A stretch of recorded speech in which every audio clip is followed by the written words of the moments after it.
आपने जो राज्यसभा के नॉमिनेशंस किए उसमें ना पी है ना ए है। आप क्या अल्पसंख्यक की लड़ाई या अल्पसंख्यक नाम या अल्पसंख्यक चीज ही नहीं है, तो आप वहां क्या कर रहे हैं? समाजवादी पार्टी में मचा कोहराम थमने का नाम नहीं ले रहा। जैसे ही सपा ने राज्यसभा के 3 उम्मीदवारों का ऐलान किया, वैसे ही पार्टी के अंदर ही हंगामा शुरू हो गया। सबसे पहले स्वामी प्रसाद मौर्य ने अखिलेश को आंखें दिखाना शुरू किया। फिर सपा के सहयोगी अपना दल कमेरवादी की नेता पल्लवी पटेल ने अखिलेश के खिलाफ मोर्चा खोल दिया।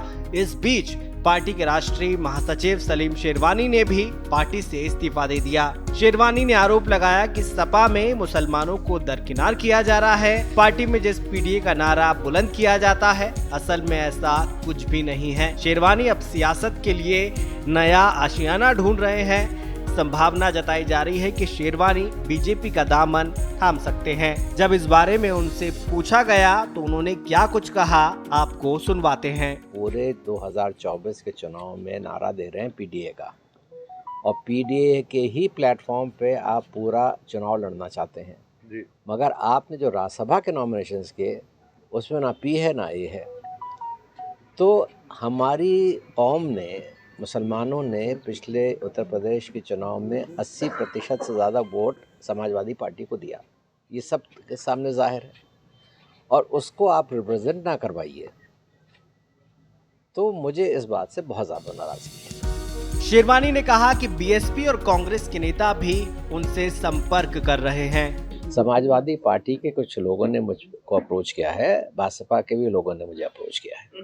कांग्रेस से भी कोई बात नहीं? कांग्रेस के कुछ लोगों ने मुझे अप्रोच किया है। वहीं ओवैसी की पार्टी AIMIM भी सलीम शेरवानी पर दौरे डाल रही है। असीम वकार ने कहा कि अखिलेश यादव की सपा में अल्पसंख्यक की जगह ही नहीं है, तो मुसलमान वहां क्या कर रहे हैं। जब आपकी आवाज नहीं उठाई जा सकती है, आपके राष्ट्रीय अध्यक्ष पीडीए में अल्पसंख्यकों को मानते ही नहीं है, आप क्या अल्पसंख्यक की लड़ाई या अल्पसंख्यक नाम या अल्पसंख्यक चीज ही नहीं है, तो आप वहां क्या कर रहे हैं?